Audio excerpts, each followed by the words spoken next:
I'm going to say something uncomfortable right at the start because comfort is part of the poison. And I know how it feels when your drive fades and you can't explain why. When you wake up tired, even after sleep. When ambition feels like a memory instead of a fire. Because I've watched strong men slowly dull without realizing they were being softened on purpose. And the worst part is nobody tells you what's happening. They just call it normal and ask you to adapt. This is a testosterone war. And wars are never announced to civilians. They're disguised as convenience, entertainment, progress, and safety. And by 2026, the battlefield isn't your body alone. It's your nervous system, your attention span, your sense of risk, and your tolerance for discomfort. Because a man without energy is easy to manage, easy to sell to, easy to distract, and very easy to replace. They didn't need to take anything from you directly. They just needed to surround you with systems that slowly lower your internal voltage. Food engineered for pleasure instead of strength. Screens designed to hijack focus instead of sharpen it. Work structures that reward compliance over courage. And a culture that treats male intensity like a disease instead of a resource, and over time you stop feeling hungry for more, not because you achieved peace, but because your signal got weaker. Low-energy men don't rebel. They scroll, they cope, they explain, they wait, and they confuse exhaustion with maturity. But real maturity doesn't make you smaller. It makes you more precise, more deliberate, more dangerous in the right direction. And that's exactly what this system cannot afford at scale. Here's the part nobody wants to admit. Not every man who feels drained is lazy or broken. Many of them are poisoned slowly, chemically, psychologically, socially. And when you live in an environment that constantly spikes dopamine without effort, stress without meaning, and comfort without pride, your body adapts by shutting down its edge. Because edge is expensive, edge requires recovery, edge requires purpose, and purpose is the real threat. So they replace it with noise, endless debates, endless outrage, endless distractions. So you never sit still long enough to notice your power leaking. And when you do feel something wrong, they offer labels instead of solutions, pills instead of responsibility, validation instead of direction. Anything except the one thing that would actually fix the problem, which is restoring your internal authority. This isn't about blaming the world and pretending you're helpless, because that's another trap. The truth is harsher and more empowering at the same time. The environment is hostile, but adaptation is still your responsibility. And men who survive hostile environments don't complain about whether they build armor, they build discipline, they build standards that don't need permission. Testosterone isn't just a hormone, it's a signal. It tells your body and your mind that effort is worth it, that risk is acceptable, that confrontation can be productive. And when that signal drops, life feels heavier than it should, decisions feel harder than they are, and ambition feels like arrogance instead of duty. That's why the attack is subtle, because if they attack strength directly, you'd notice. So instead, they normalize weakness and call it balance. They praise passivity and call it enlightenment. They teach you to negotiate with your instincts instead of mastering them, and over time you forget what full power even feels like. But here's the shift that matters. Once you see the pattern, you can't unsee it. And once you can't unsee it, you have a choice to make. Continue living as a consumer of comfort or become a producer of energy again. And that choice isn't made with a motivational quote, it's made with daily friction. Friction is the antidote. Physical friction, doing hard things when it would be easier not to. Mental friction, focusing when distraction is available. Social friction, telling the truth when silence would be safer. These aren't habits, they're signals. And every time you choose friction, you tell your system that you are still in charge. This is where most people get it wrong. They think recovery means rest, but recovery without exertion is decay. Real recovery comes after meaningful stress, after effort that earns relief, not the kind that numbs you. And when you rebuild that cycle, effort followed by earned rest, pressure followed by competence, your energy doesn't just return, it organizes itself. And suddenly you're not angry all the time, not because you're weaker, but because your aggression has a direction, it has a job, it has something to build instead of something to resent. 2026 isn't going to get softer. It's going to get more optimized, more automated, more numbing, which means men who don't consciously train their energy will lose it by default. Not to an enemy, but to entropy. And entropy doesn't hate you, it just wins if you do nothing. So this is the war, not against society, not against women, not against technology, but against passivity, against comfort addiction, against the quiet agreement to live below your capacity, because standing up would require effort and risk. You don't need to become extreme, you need to become intentional. Because intentional men radiate something systems can't control, momentum, and momentum is contagious. They can poison the environment, but they cannot stop a man who decides to rebuild his internal engine piece by piece, signal by signal, habit by habit, because once your energy comes back online, your standards rise, your tolerance for nonsense drops, and your life starts organizing itself around progress again. This isn't about becoming angry, dominant, or obsessed. It's about becoming awake. And awake men don't need permission, they don't need validation, and they don't need saving, because they remember something the world would prefer they forget. That their energy is their responsibility, and once reclaimed, it changes everything. Most of me never notice the exact moment their energy drops because it doesn't collapse. It erodes, and erosion is quiet. It looks like normal life. It looks like being busy. It looks like being responsible, until one day you realize you are surviving efficiently but living without intensity. And that's when the danger has already done its work. Because a man who adapts too well to a weak state stops remembering what strength felt like in the first place. The real damage isn't physical first. It's cognitive. Your appetite for challenge shrinks, your tolerance for boredom disappears, and your willingness to sit inside discomfort long enough to master something fades, and without mastery, confidence becomes performative instead of earned. So men compensate with opinions, arguments, aesthetics, and noise. Anything that creates the illusion of power without the cost of building it. This is why the system loves endless commentary and outrage cycles. Because talking feels like action without requiring action. And men who are always reacting never have enough energy left to build. They're too busy consuming problems to solve their own lives. And slowly their identity becomes attached to what they oppose instead of what they produce. Energy is upstream of everything. Your finances, your relationships, your leadership, your self-respect. All of it flows from how much usable force you can generate and direct. And when that force is low, every area of life becomes a negotiation instead of a decision. You ask instead of act. You explain instead of execute. You hope instead of move. That's why modern weakness doesn't look like failure. It looks like endless preparation, endless learning, endless planning with very little output. Because preparation feels safe. But safety without progress is just another cage. And cages don't need bars if the occupant is too tired to leave. You are not designed to be permanently comfortable. Comfort is meant to be a temporary reward after effort, not a permanent environment. And when comfort becomes constant, your nervous system stops distinguishing between threat and opportunity.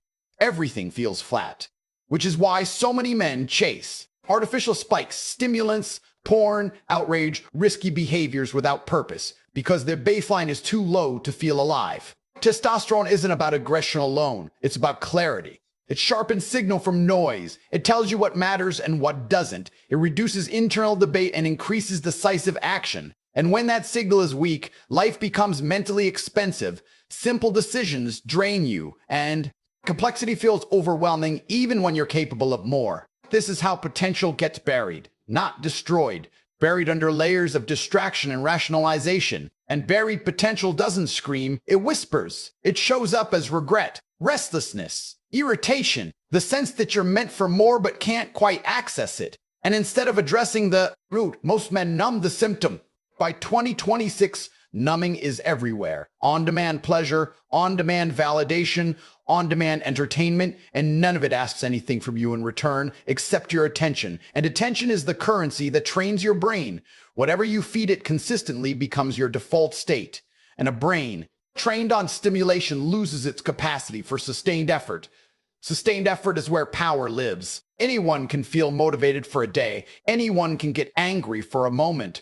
But the men who dominate outcomes are the ones who can stay engaged without emotional spikes, who can work in silence, who can build momentum without applause, because they are fueled by alignment, not adrenaline. This is why the real war is internal, because the external world isn't going to slow down for you. It's going to offer more convenience, more shortcuts, more escape routes. And every shortcut quietly teaches your system that you don't need to earn outcomes, and unearned outcomes weaken the very machinery that creates pride. Pride isn't ego, it's internal order. It's knowing your actions match your standards, and standards are impossible to maintain without energy because standards require saying no, delaying gratification, tolerating discomfort, and all of that costs internal resources. So when men say they feel lost, what they often mean is they feel underpowered, and instead of increasing capacity, they search for meaning. But meaning doesn't arrive first. It emerges after competence, after effort, after you prove to yourself that you can move forward even when it's inconvenient.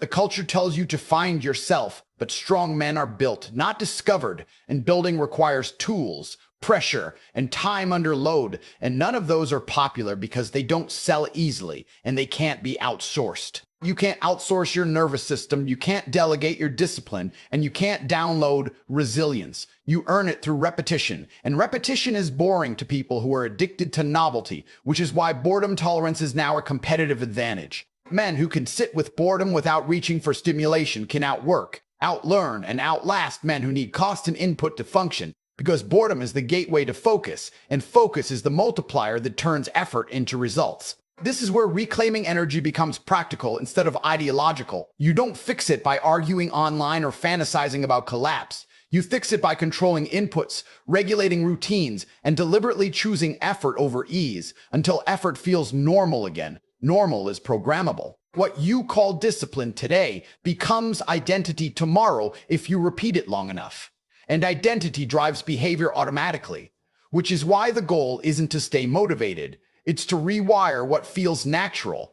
So choosing effort no longer feels heroic.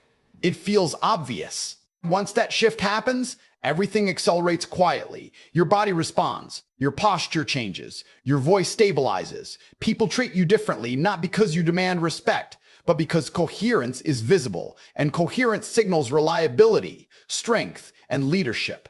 Without a single word spoken. This is the part nobody wants to admit. Power attracts responsibility, not comfort, and weak men fear responsibility because they don't trust their capacity to carry it. But when your energy is high, responsibility feels like purpose, like something worthy of your effort, not a burden to escape. That's why energy precedes confidence. Confidence precedes leadership, and leadership precedes influence. And influence is what actually changes your life, not opinions, not intentions, not aesthetics. The poise you've been lied to, sixth, isn't a single thing you can point to. It's an environment optimized to keep you just functional enough to participate, but not powerful enough to disrupt. And disruption doesn't always mean rebellion. Sometimes it means excellence. Sometimes it means opting out of mediocrity. Quietly and letting results speak.